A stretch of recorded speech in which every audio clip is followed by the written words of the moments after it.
Okay guys, this happened to me last night and I haven't been able to sleep since. I was hesitant to post about it on /x/ because I've been looking for some sort of explanation or something, trying to see what it was I saw outside now that it's light out, but I cannot and it's scaring the shit out of me.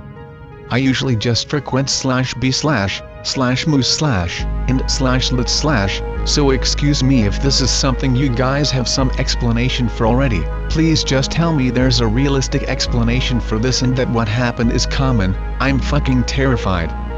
Get home from work. It's almost midnight. When the door opens, the home security thing does a high-pitched beep beep beep chime. In my kitchen eating a late dinner before going to bed. Hear a door open and then the home thing go beep beep beep, but it definitely sounds like it came from outside. I'm sitting right by the back door, so I go check the front door. The front door has a screen door, a wood door that leads to a small entry room, then a second door inside that leads up the stairs into the house. These are loud-ass old doors. Did not hear screen door open, did not hear main door close, did not hear second door open. The door is still double locked, no other doors are opened, nobody is standing outside. Okay, maybe it was the neighbor's door, maybe they have the same system. Hear it again, sounds like it's coming from outside the front of the house. Look out the window. Looks like a deer is crawling on the yard with its belly to the ground. Stands up on its back legs. Makes the door opening / beeping sound with its head raised up to the air. It is not a deer.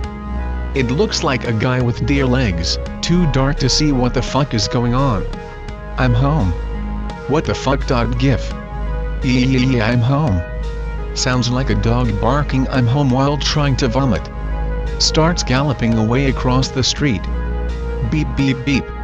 Starts shaking. It's raining out at the time. The thing opens its mouth and holds its head up.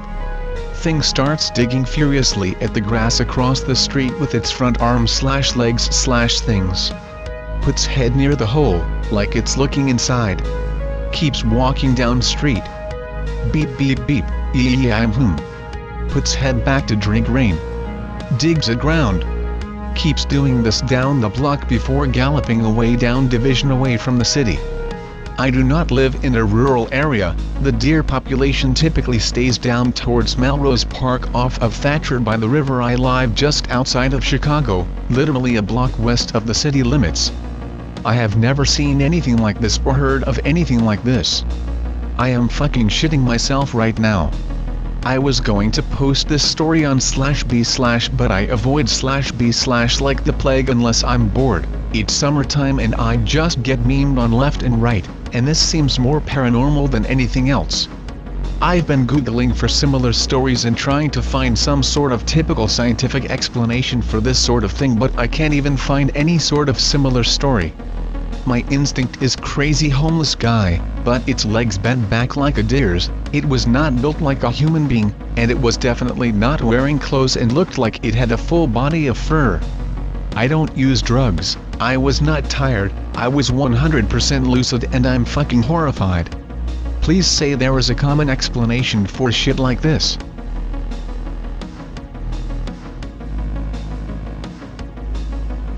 I'm typing this in real time, so please be patient. Please excuse language mistakes. English is my third language. Be on a more traditional hog hunt with 3 friends and 6 well-trained dogs. I am armed with a drilling rifle with 2 7.62 by 54 barrels and 1 rifled for 16 gauge slug. One friend has the long hog pole and a toker of 7.62. Other friend uses some hunting rifle in .308 if I remember correctly. We know the hogs are near in a cornfield, since the owner told us how badly he wishes for someone to go out and remove them. We agree that we can hunt and if necessary camp on his property if we try to decimate or eradicate the hog population around his field. Fuck yeah. The day has come. We arrived on the farmer's property and set up camp, as it is inconclusive if we will be able to corner the hogs during the first day.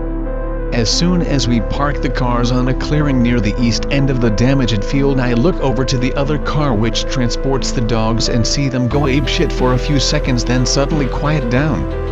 Think nothing of it, as dogs in packs can be a little impulsive sometimes. We start to unpack.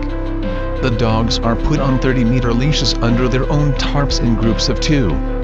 They know from previous trips how to manage the long leashes without becoming too tangled. Usually they move around wildly sniffing everything, but know well enough they have to take the same route back to the tree they are tied to in order to not become tangled to another tree's stem or other vegetation. This time, however, they do not move from the tree. They rest under it, waving their heads around, being really still and quiet. My 2 friends become worried that something might have been wrong with the food we gave them a few hours ago. We check out the dogs for a bit, talking to them. They seem calm but extremely cautious, almost submissive, not submissive in the way they would be towards us, but submissive and cautious as if they had newborn. Since it's already 4 p.m., one of my friends and me decide to patrol 2 sides of the field for a short time while my other friend prepares a butchering corner in the camp and begins to make a meal for all of us. The field or cluster of fields are about 2 by 4 kilometers with forest on 2 sides, grassland on one and a highway on the other. Our camp is positioned at one of the field's short sides opposite of the highway and in between the grassland and forest.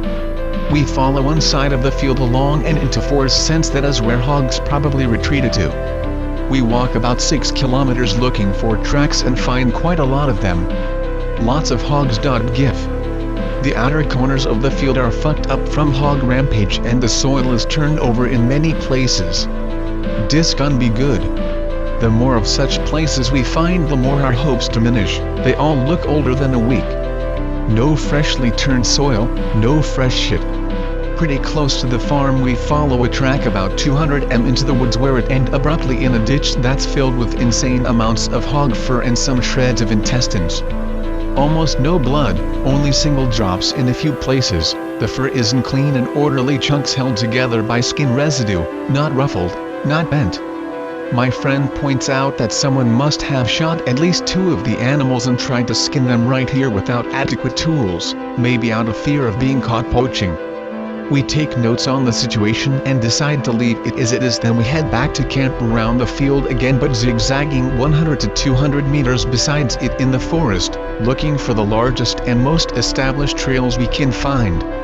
Some trails are found, but they are all old ones with fresh and dead flora covering them almost entirely. None of them show signs of recent usage. Our hopes begin to drop a bit. We decide to take another walk with a freshly washed dog in the morning so its stench does not protrude too far and warn the wild animals. Upon return to camp, we are greeted by a bewildered-looking friend number 2. He comes towards us, points at the dogs. The dogs lay in a coil together, heads on the ground, appearing sickly. We try to give them food, they shy away from it. We try to separate them from each other, they resist, so we conclude something must have been wrong with their first meal and we must watch them closely overnight. Maybe it will be better in the morning. With nightfall we drink and eat, but the situation is tense. The dogs worry us and we see our hunting trip fall apart in front of our eyes. We decide to keep watch on the dogs in turns and lengthen the night to compensate our sleep deficit. I have the second watch. Staying awake for 3 hours after already having slept for 3 hours is a fucking nightmare. I drink about half a liter of coffee and begin to read.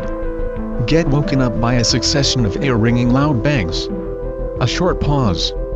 Then a really loud and really fucking close bang right to my side above my head. I bolt to my feet as my own flashlight that has fallen to the ground, still shining from when I was reading, blinds me in my prone position. I go for the knife on my belt. At the same time it pops to my conscience that the bangs were 7.62 by 25 bangs for sure. Even though I cannot see anything but the bit of ground in front of my flashlight, I calm down, knowing only my friend could have fired a stoker, of which he kept in the sleeping bag. I take a deep breath and quickly reach to my flashlight to turn it off. In that moment I realize the fire is out. Completely out, not even glowing anymore. It was fully ablaze when I fell asleep no more than 1 hour ago. Before I can catch my breath, I feel a hand being placed softly on my shoulder from behind and hear my friend number 1's voice whisper. 2 or 3 humans with guns, they took pot shots at us from a distance. Be still, get your drilling from the car. As I reach the car crouching, I encounter friend number 2. Friend number 2 gets beside me, swearing under his breath. He is naked. He is dragging something. I don't understand what he is doing. He is unarmed but has his arms full with something I can't identify in the dark. He whispers, "The dogs, man." "What about the dogs?" I ask, "Where are they? Why didn't you lead them here?" "They are gone and on." He presses the coil into my arms and I realize what it is he was holding. The ends of 180 meter of leash. The leashes are coiled up into a ball. What the fuck? I don't know, they must have stolen them. Didn't hear any barking before the shots. I get my drilling and start loading it. Friend number 2 begins loading his hunting rifle as well. Friend number 3 comes to the car asking about the dogs. We tell him they are gone. He wants hard as fuck, begins grabbing his 2 preloaded mags from the pack in a hurry. We sprint 10 meters into the field and throw ourselves on the ground. Lie there waiting. More than 2 hours later, the sun behind the horizon begins to light up the sky. Nothing happened since the shots. It was eerily quiet during the entire time. We only spoke a few sentences during this time tensest situation of my lifetime. As the sun passes over the horizon, we begin to scan the forest with our scopes. No movement for about an hour. Usually during this time deer can be seen frequently, not today. The birds appear to be very quiet. Their calls are short, loud and sound nothing like the usual chirping in the morning. Maybe it's the paranoia, but it seems like all animals have deserted this area. We decide to go look for tracks or prints on the ground over by the dogs' tarps. I curse myself for not having driven my ex-military Mercedes Wolf with the phone in it. The tarps are on the ground, strings torn from the trees. The ground is covered in fur in all different colors. There is very little blood, maybe not even enough for one bled-out dog.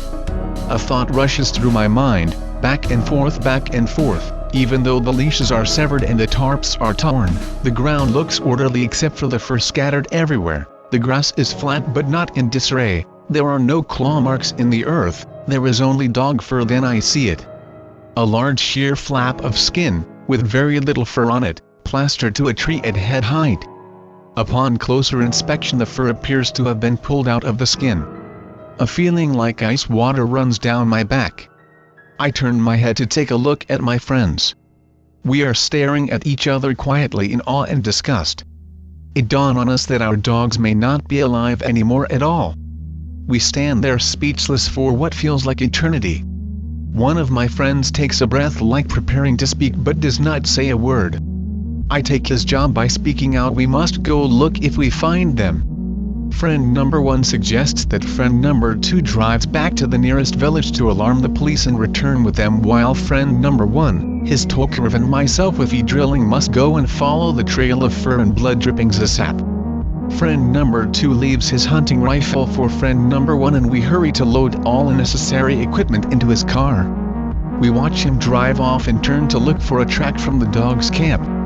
Some fur is scattered into the direction of the woods, pieces of hair here and there tell of some dog or dogs being dragged into the bushes. We follow the hair. After a few hundred meters, pieces of fur become more and more scarce, but something seems to be dragged over the ground as well. Not like someone dragged 6 dogs, more as if someone carried the animal with one of its limbs on the ground. Inconsistent, hard to see and hard to follow. After having walked for about 2 kilometers, we cannot find any continuation to the track. We go in different directions to inspect the close vicinity. At first I find nothing, then fur again, a small bush of it at the foot of a tree. More hair on the tree's stem. More by accident than by intention. I lift my head. The shock I get from what I see is so bad it almost knocks me to the ground. In the tree, obscured by some lower branches, I can see a bag of fleshy substance in color. It's not tied to the tree but simply flung over the branch. Bewildered, I look around me just to discover more unidentifiable bags of flesh in the trees above me, some of them right in the treetops at least 15 to 20 meters high. I yell my friend's name, get behind the nearest tree and check the chambers of my drilling. The color of the brass shining from the breech helps me calm myself just enough for me to collect my thoughts.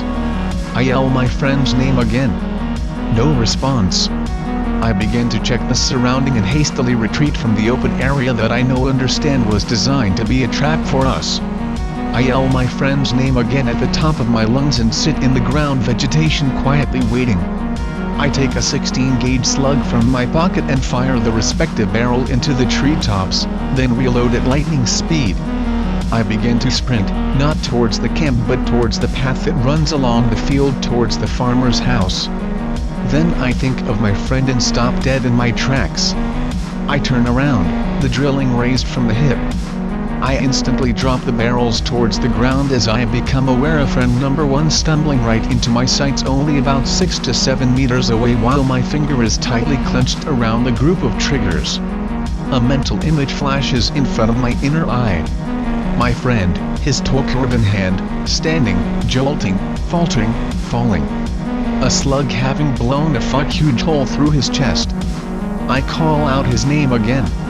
I realize he isn't looking at me. There is blood on his neck, mouth and hands. He raises his Tokarev. People say that when you watch someone taking aim at you it feels like eternity. Eternity isn't fucking close describing to how long it seemed to take. I am absolutely stunned. The barrel points at my feet, then my legs, then my guts, then my face, then above my head. He begins unloading his magazine at a speed I would not have considered possible. My legs retract instinctively under my body and I plummet to the ground like a wet sack of sand. For a moment I lose visual contact with him as I am automatically concerned with not throwing my drillings crowning into the dirt. From the ground I fly around to see the spot above my head which he was firing at. It all happens too quick for my brain to make much sense of anything. I see, I hear, I feel, I smell, but the sensations are entirely unconnected to each other. Also I do not understand what I am seeing. What I see is familiar, then again it's so surreal I refuse to believe my observation. In the tree above me there's friend number 2, naked, covered in red and brown mash. In both hands he holds the spine of something that must have been alive not too long ago. It's a fresh pink color and definitely way too large to be a dog's vertebrae. He jumps with all limbs spread out, falls in a horizontal position and lands beside me, face down. The vertebrae in his hand hits me right in the nuts. I cramp together in pain and try to get on my feet at the same time. I let go of the drilling, struggling to manage my body's involuntary actions. Friend number 2 lays face down with no single limb even twitching. I know he's dead in an instant. I failed to get on my feet at first. I look up and try to make eye contact with my remaining friend INSATIABLE. He lays on the ground as well, the gun has slipped from his hand, his eyes are open and directed towards me but they don't move, he does not blink, only his nostrils are restless. His hand starts clasping for the unloaded Tokarev. He begins to scream unintelligible things, shrieking in a high pitch, then again almost growling as if he wasn't even remotely human. I jump to my feet and towards him. As I try to grab his armpits to pull him up, he flashes his teeth and sinks them into shoulder until he hits bone. Only the reflex to throw my head on a side saved me from him being able to reach my neck with his teeth. I push him off of me. His teeth still sunk into my flesh. I have difficulty separating him from myself as the shock has severely weakened me. I don't feel any pain as he and I combine our forces to tear a large chunk of meat and fabric out of my shoulder. With my free arm I deliver a blow to his sternum and he tumbles back a few steps. Before I can even say a word he bolts off into the woods, sprinting at incredible speeds. I grab the drilling and begin running too, but in the opposite direction, towards the path and farm, towards salvation. The farmer rescues my ass by hauling me into his car and speeding me to the hospital. The drive I don't remember. My memories return around the time when the police arrived in hospital to question me about what had happened to my 2 friends. Get told there's no trace of them. Get told both cars, all the equipment and the dogs are gone. Later I learned that 2 weeks later they found friend number 1 hidden in the woods. He had gone completely mad. Wouldn't speak. Did not resist arrest. At his home they found no trace of his girlfriend and child. They have been missing ever since. I have never spoken to any of their family members since. The police investigated what happened but ended up being unable to find anything that proved myself guilty of any crimes. My friend will probably stay in high security psychiatry until the end of his lifetime. I couldn't cope with the stress for a long time. Left my girlfriend. Didn't show to my old job anymore until they fired me. Had difficulties speaking, reading and writing fluently in the following months. Never touched a weapon again. Never touched any alcohol again. Refused any medication my psychiatrist recommended out of fear of becoming batshit insane. Moved to another city where I did not know anyone and no one knew me. My family and a lot of my old friends tried to catch up with me in the following years, but I could never connect with anyone anymore. I live an isolated life. As you see, all this skinwalker bullshit is probably just people who have gone insane and then posting twisted stories on the internet to confuse you all. I mean, just because some things seem supernatural to humans, it does not mean anything out of the ordinary has to be involved. Humans go insane all the time and kill each other. And after all, there never were any real Unending sightings in Germany, you see?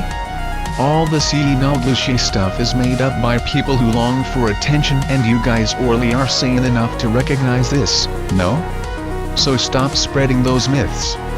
If all of you guys were to go camping or hiking in the woods more often, then surely you'd all pretty soon realize that there is nothing dangerous or out of the ordinary in the woods that devours human spirit or flesh. If you feel unsafe camping and sleeping in the woods, just bring a family member who truly loves you. They will surely provide you with some comfort.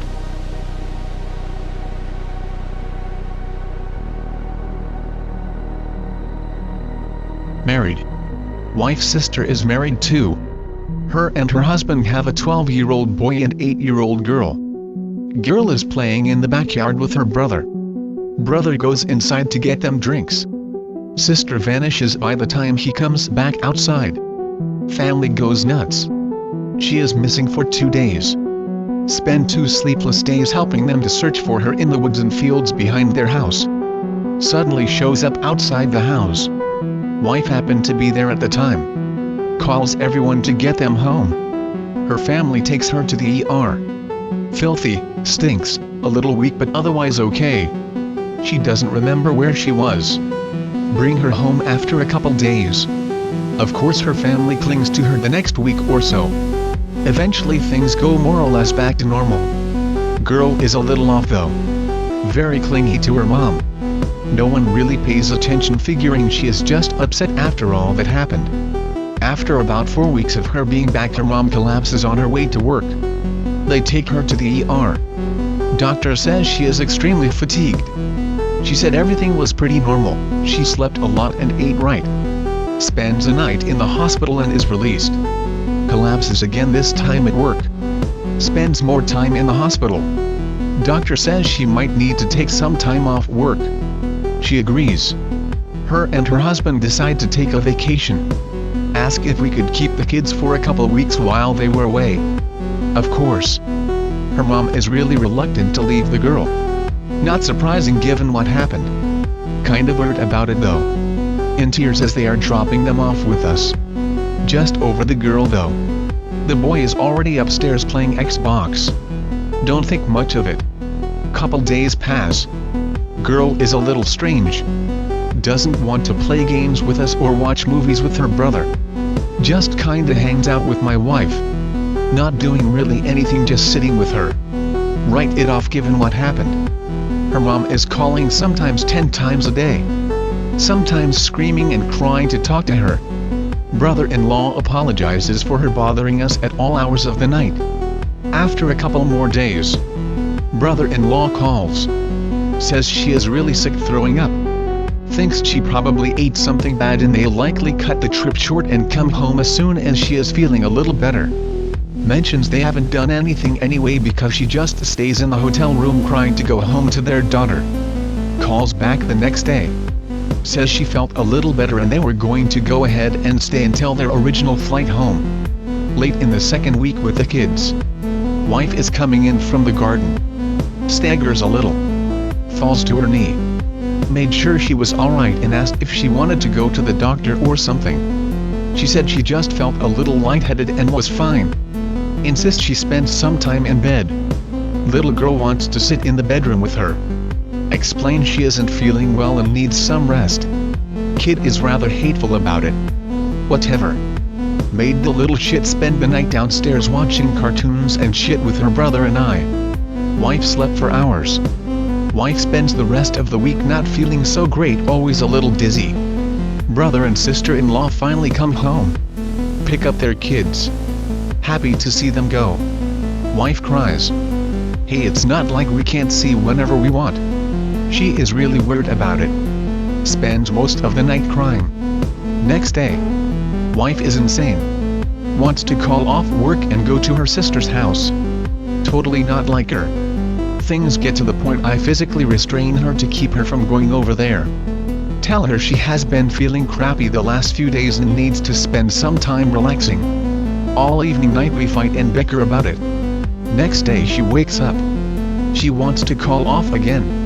If you feel good enough to go over there, why don't you just go to work and then visit them on the way home? She agrees. We go to work. We work in the same building. She ends up getting sick and throws up. We go home together. She is shaking and can't keep anything down. We go to the hospital. Doctor says she is showing symptoms of withdrawal and asked if she drank heavily. Never drank before. They drug test her. Nothing. She has a really rough night. Feels a lot better the next day.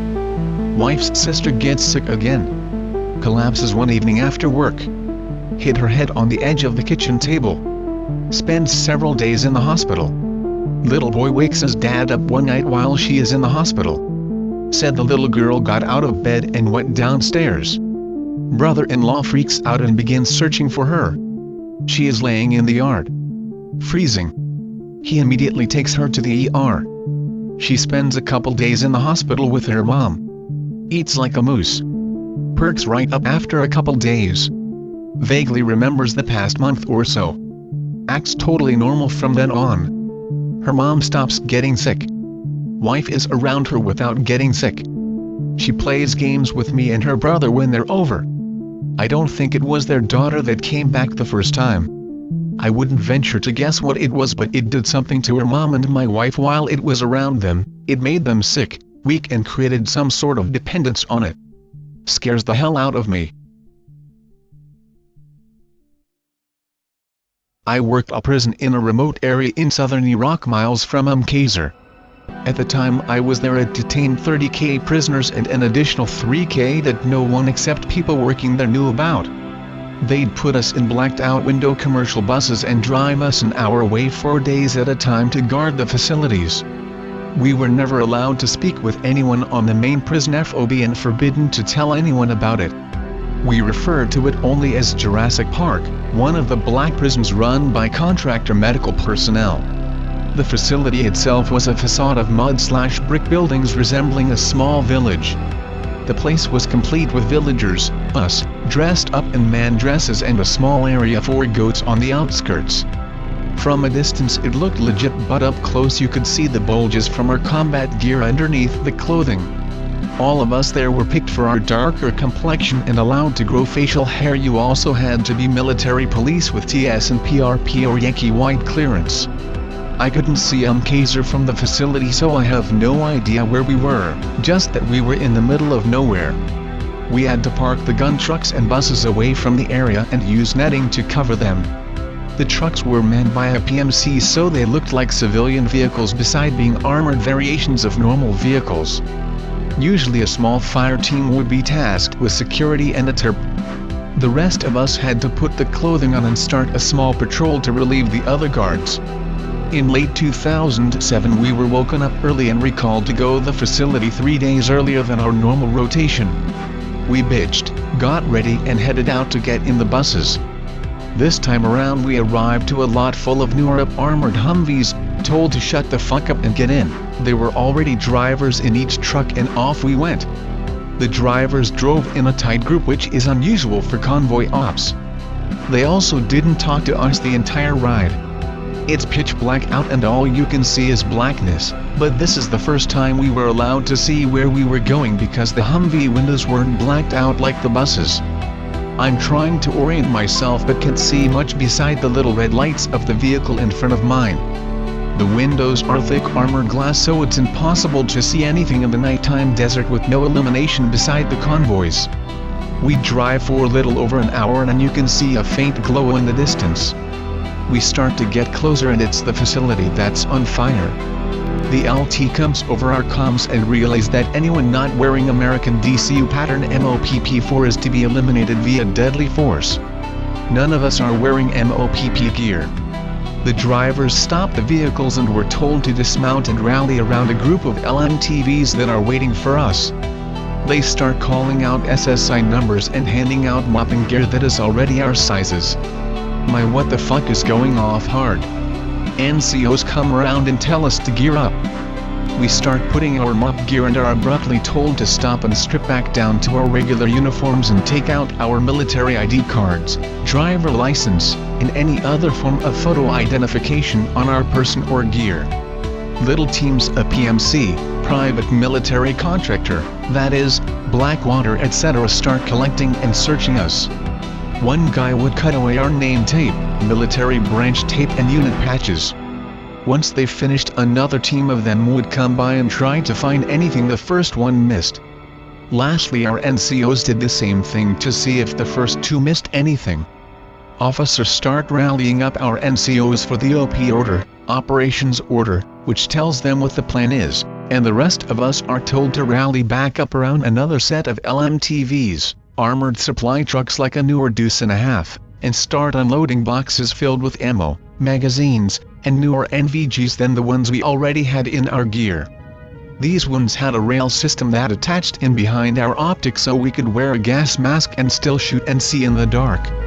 We're told to load as many magazines as possible and put the spares in our 3-day assault pack's fancy military 4 backpack. We already carried a basic load of 210 rounds and M9 pistols with 45 rounds in our ammo pouches on our IBA's individual body armor. We're taken over to another area to zero our weapons at a makeshift little range made of Hesco blast barriers. With my NVGs I can see that there is a security perimeter around us made up of PMCs. We shoot, zero, then rally back up to hear what the plan is. We are to provide personal security for a team of contractors and are to follow any and all direction from contractors unless it's basic combat tactical decisions. We start forming up into squads of 12 people, then break down into fire teams, about 4 people, and designate who will stay with the contractor, who will provide external security, and who will be clearing rooms. We then are briefed via rock drills, literally a fucking map made up of rocks and lines in dirt for which squads will assault at what entry points or defend entry points. We're leaving in platoon size about 5 squads and the rest of our normal security detail will provide overwatch with heavy weapons / marksmen on the external perimeter once we start to systematically clear the village underlying prison facility. After all that, a team of 3 contractors wearing those pressurized suits that push air outward when it rips join my fire team. I want to say they had DuPont logos on the suit itself, but I don't remember. We start to move toward our objective. The patrol there goes smoothly and we set up a perimeter and recon the area. Only a few buildings are still smoldering. The fire itself had gone out during all the bullshit of just gearing up.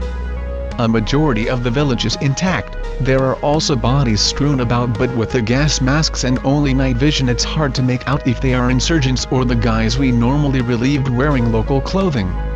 There is a small IR beacon flashing at the base of one of the larger buildings and wants our team to shift to cover clear that building. Plans are adjusted and the assault begins.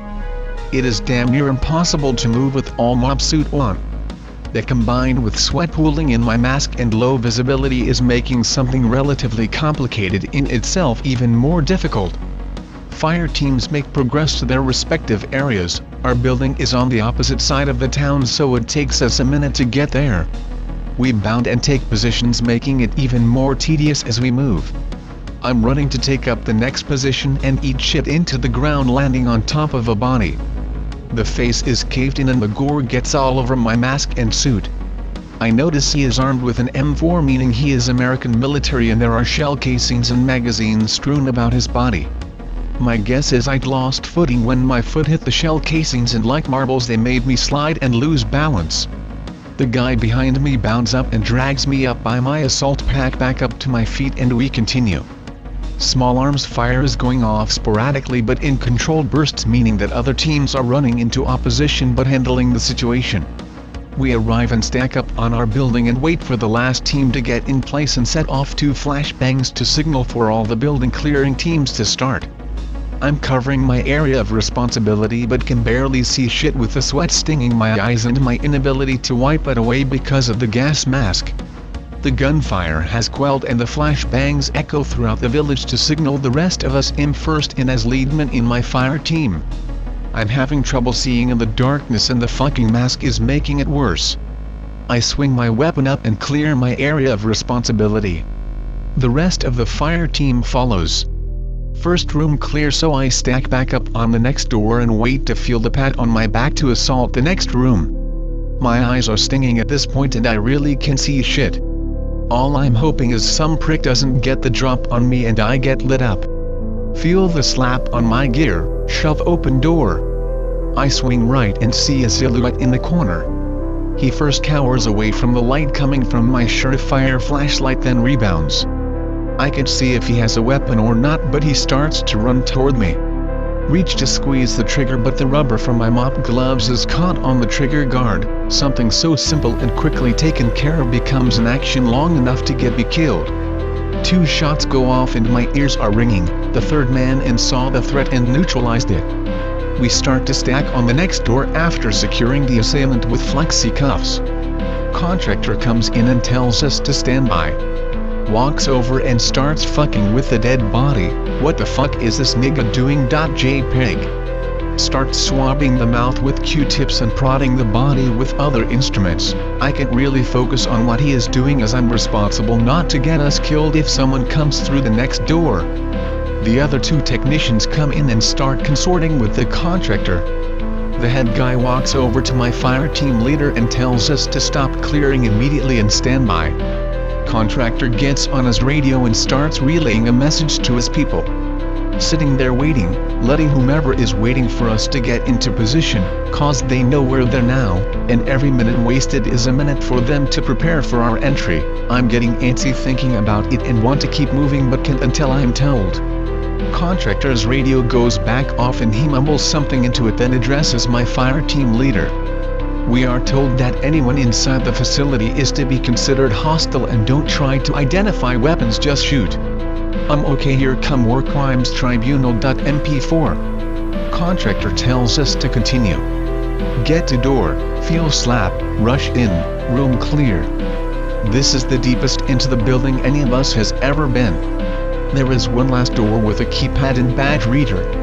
There is a dead guard in the corner with boils on his exposed skin / black blood pooled around him and his clothing soaked through his clothes. The contractor follows us in when we secure the body. He repeats the process again but doesn't call it in again. We wait in the room for a minute and wait for other fire teams to finish their way up to their respective entrances. Waiting, then one of our guys asks the contractor if we're supposed to shoot other American personnel. What a dumb question, I think, but then this prick looks at us and says, yes, anyone in this facility regardless of affiliation. What the fuck? I can't even believe I'm hearing this shit. Had it been our rotation instead of those guards, then the higher-ups would have just had us off too. With the downtime, I'm starting to connect the dots. Something illogical was in this place and now they are worried it will get out. My heart starts to race. I have blood on me. I'm wearing a shitty mop ensemble from some lowest bidder government contractor probably had made in fucking Puerto Rico. I'm starting to shake a little bit. My gas mask is starting to pulse on my face from the deep breaths I'm taking. I'm starting to freak out. How well did my buddy checks really check this fucking thing to make sure I'm sealed up right? I asked the contractor if I'm safe inside my mop gear. He responds yes nonchalantly. I yell at him that he has a fucking suit that looks it's out of the movie Outbreak, and that's easy for him to say. My leader tells me to chill the fuck out. I proceed to chill the fuck out, sort of. Radio goes back off. Other teams are ready. Contractor walks up to door and takes out restricted area badge, swipes it, then enters his PIN. Door hisses loudly and retracts backwards with a hydraulic whir. Enter next room, sterile, one-way glass to my right, little corridor not really a room. Shove muzzle into one-way glass to break it in case someone is going to light me up from the other side. Muzzle makes contact and the solid glass doesn't even wobble. The shock hurts my wrist. Continue toward end of corridor, another keypad. Contractor does his thing. We assault into a long hallway with rooms on either side. Fucking room clearing nightmare. Contractor assures us all these doors are secure and walks ahead of us to a specific door. I can hear movement and voices inside the rooms, realize they are where the detainees are kept in cells. Contractor talks to leader. Contractor wants us to force cell extract the prisoner. We don't have any riot gear to do this, have to do it anyway. Stack up on door and he inputs a code to open it. Door unlocks, rush in. My first step and I slip and am shoved forward by my teammates for the extraction, am knocked out briefly, wake up back outside cell. I'm covered in blood and teammate is wiping blood off my face shield. Contractor is hovering over me and asks me to check the seal on my mask to make sure it didn't tear. Seal is fine, doesn't even ask if I'm alright, walks away, talks to sergeant. Look inside cell, covered in blood and vomit, detainee dead in the corner. Over here contractor address one of the techs, tells them to stay out of the cell and that he was hoping we'd find him here and wouldn't have to go another block of the facility. Restart assault, and get to end of cell block, another keypad, inputs code and we go in. The room is round with a guard shack in the center of the circle room, cells align the entire room with another keypad door at the end. Some of the cells are unsecure with doors open. Vomit, blood, shit line the walls and floor. Gate shack is one-way glass, can't see inside. Hear beeping from inside, American steps out. None of us have the balls to kill him. I recognize him, one of the guys I normally relieve, but he is down here. He starts to babble, he doesn't recognize who we are behind the protective suits. Sees contractor, shuts up immediately. Contractor is waiting for us to react, I'm waiting for us to react, no one reacts. I lower my muzzle and look to sergeant for guidance, he just nods his head no. Contractor asks to speak with sergeant and two other techs, take opportunity to ask guard what happened, tell him my name, he remembers me from doing changeover. Relays that 4 days ago 5 of those fuckers came up and told us there was a riot going on that the guards inside were being overwhelmed by. Said that we didn't need suits like them, that it was a precaution. They lied, we need to get out of here man. Looking into his eyes notice they are bloodshot, his skin is yellow, gums pale, and he keeps rubbing his stomach. One of my guys starts talking to him, he turns around to face him, the back of his pants are covered in black shit, as in fecal matter matting and hardening. He passes a long-winded gasp but doesn't even break stride talking to the other guy. Pauses, looks at the ceiling abruptly, snaps his head back forward and vomits all over the guy he was speaking with. He starts to talk again like nothing happened. Arguing starts to get louder behind me between contractor and sergeant. Start to step back a little bit. Shit pants guard starts telling vomit guard to take off his mask so he can see his face. Vomit guard is freaking out trying to clean his face shield while crouched on one knee. Shitpants starts stepping closer to his crouched body and reaching for his mask. What the fuck is he doing? Start yelling at him to back up and leave the other guard alone. Ignores me, throws up on guard again, still reaching for his mask and they start to scuffle. Shitpants is screaming for him to take off his mask so he can see his face. I run up and hit Shitpants with a bit of my weapon, he rolls off, gets to his knees and continues to shit and vomit himself, screaming at vomit guard to take off his mask. I start wrestling with Shitpants and screaming for sergeant to grab flexi cuffs. Screams are muffled because of mask, him on top of his chest, but he still is grabbing at my mask trying to rip it off. He is biting the rubber face shield and screaming at me in between. Start freaking out, rubber overboat kicks him in the temple. Black blood starts coming from his ears, He starts struggling more, but Sergeant saw us fighting and ran over. Now he is flipping him over and gets the cuffs on him. He keeps squirming around, see the cuffs digging into his skin. Vomit guard runs up and we drag Shit Pants into an open cell and slide him in and shut the door. We and our gear are all covered in vomit, shit, and blood. Contractor says nothing to us but stares. We all nod in acknowledgement. Shit Pants is still screaming, tumbling around in the cell. Contractor has all of us come to him and the text says bluntly, "If you want to get out of here you need to listen to us. We have a ways to go and I want to stay alive." Then walk off to the next keypad door. Sergeant yells for us to stack up. Stack up, feel slap, assault room. 5 people mulling around in center and look surprised when we enter. I fire and so does everyone else. It's a security station, monitors, intercom system, etc. Secure bodies with flexi cuffs. Sergeant walks to camera monitor and consults me. Says we can bypass a lot of shit if contractor tells us where we are going. Agree, call over contractor. He agrees and looks over the monitors, points to facility clinic and says we need to go there so they can do their job and we can all leave. Facility is much bigger than expected. Contractor tells us first rooms we passed are just holding areas for new prisoners to be sorted.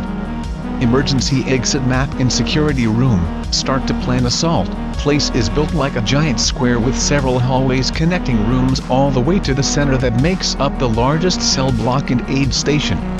Run rock drills using miscellaneous office supplies. Get confident we know somewhat where we are going. Start to assault the facility again, get lucky through most of it, but traces of running gunfights are evident throughout. Bloated corpses are in some of the security substations and we are out of flexi cuffs.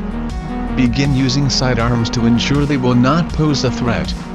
Get to a 3-tier block, decide that we will just assault through as quickly as possible to the other side and try not to avoid getting bogged down.